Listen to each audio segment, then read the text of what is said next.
Minecraft 1.1 is one of the least talked about Minecraft updates and often regarded as one of the game's weakest. I've seen my fair share of Minecraft update tier lists, and this is one I always see near the bottom. And if you know anything about 1.1, you know why, because there really isn't much to know about it. Yeah, Minecraft 1.1 gets a lot of criticism for not really doing anything. As far as major content updates for Minecraft go, this one has some of the least substantial changes to the gameplay. If you create a new 1.1 survival world, the most noticeable difference between it and 1.0 is that beaches are in the game now. They're arguably the biggest change to survival Minecraft, which is kinda lame. Now, I'm not saying beaches aren't something that shouldn't be in Minecraft. It absolutely should be, and it makes so much sense. Beaches add an additional sense of immersion, and they make it easier to find sand. Without them, getting glass would often mean going into an ocean or desert. Those are pretty common, but this makes it even more convenient. That being said, this being the most well-known addition to survival is very minor for a new content update. But there are a few pretty solid quality of life changes to survival Minecraft here, because for one, apples now drop from oak trees. Apples were in Minecraft before 1.1, but the only way to obtain them was to go to the stronghold and find them in chests there. Yeah, you had to do the whole Enderman and Blaze Rod grind to unlock apples. Or you could kill Notch, but I think the stronghold method's easier. The main use for apples was to craft golden apples, which were heavily nerfed in 1.1, with it going from giving half a minute of regeneration to just a couple seconds. In fairness though, the crafting recipe requires golden nuggets in 1.1 instead of golden blocks like they required in 1.0. And if you're going to make them that much easier to craft, you better not make them overpowered. Side note, I think it's kinda cool that these changes to apples and golden apples pretty much paved the way and made it possible for the UHC game mode to exist not long after. Pretty neat. But for all the sheep fans out there, rejoice, because this is the update that introduces them getting their wool back by eating grass. Now you can shear them more than one time. It didn't really make sense for them not to get their wool back over time, so this is a welcome addition that makes wool farming a lot more convenient. Speaking of convenient mob drops, magma cubes now drop magma cream.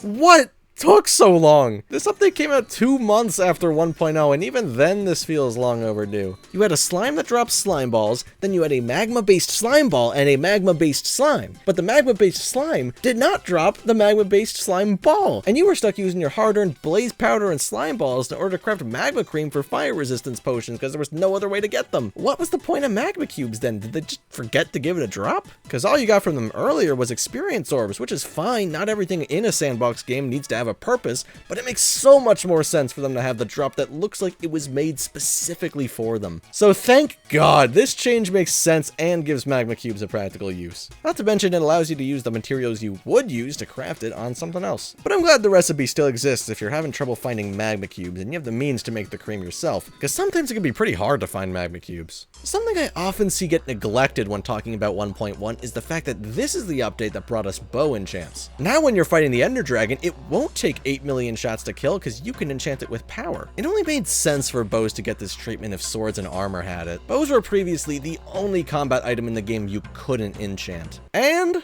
that's basically it as far as survival's concerned. Sure, there's a few other things, like creepers dropping music discs when shot by a skeleton for some reason, but that's almost everything. None of what was added here was really all that crazy, and there's a good chance you won't even really notice any of the changes 1.1 offers during a casual playthrough. Fundamentally, it's beaches, bow enchants, and a couple quality of life improvements. But of course, survival mode is not the only part of Minecraft. Creative mode users got the brand new spawn eggs, the only items added in the entire update. This is a great addition, even if it is the only new one in the update. When you're making builds in creative mode, sometimes you want to put mobs in them, and it wasn't exactly easy to do that before. But now you can with no problem. Every mob in the entire game has its own spawn egg, except for the Ender Dragon and Snow Golem, because you can't have one without the other. When I first got Minecraft, I played almost exclusively in creative mode, and this feature let me add so much more character to my builds. Instead of trying to lead a pig into a pen, I could just place a pig spawn egg and say, look, it's my pet pig! But that's not all. The background of the footage you're watching is a brand new addition itself, the Superflat world type.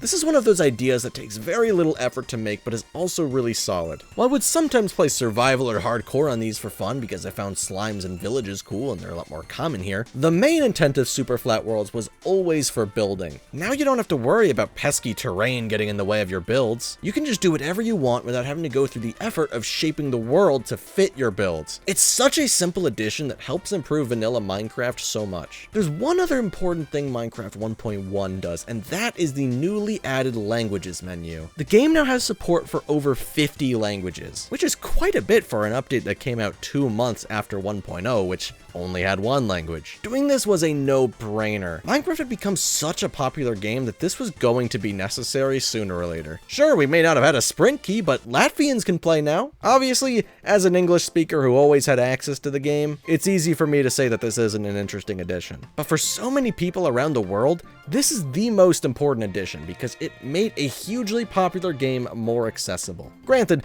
it's Minecraft, and you could probably understand it even if you don't speak the language. But I don't think many people are going to even try a game that isn't properly translated for them in the first place. Looking at the trailer for this update, this is the first thing that gets mentioned in the entire video. It really feels like Mojang saw this as the biggest feature of Minecraft 1.1, and they're not really wrong. Not only did Mojang give tons of people around the world access to Minecraft with 1.1, they also gave us English speakers something fun with the addition of fake and joke languages. There's 3 of them, with 2 being the Quenya and Klingon languages from Lord of the Rings and Star Trek respectively. You'd probably never use this feature unless you're a massive fan of these franchises and care enough to study the languages, but it's kinda neat that these are even here. The 3rd edition, Pirate Speak, is very much a joke. As a kid, this was funny, but it's been 11 years, I ain't still laughing at this. But I love that these 3 languages are options. It shows that even in a simple languages menu, Mojang brought a lot of character to Minecraft 1.1. So, how good is this update? I always see this one regarded as an average at best update that fails to deliver a substantial amount of content. It adds no blocks, 1 item, and very few important features. But I can't help but feel like we're not looking at 1.1 in context. Keep in mind,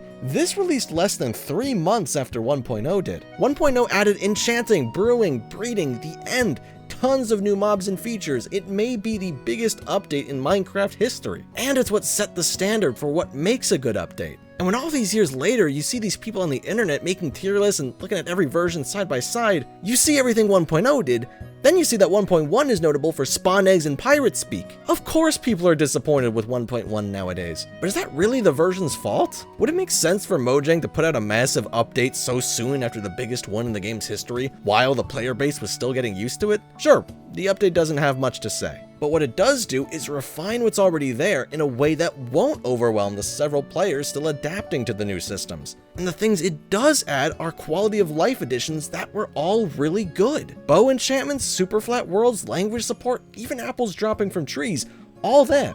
In early 2012, Minecraft didn't need a major content update. It may be underwhelming to look back at, but in context, it's an incredibly well-designed update. But snowmen still don't burn in the nether, my immersion is ruined.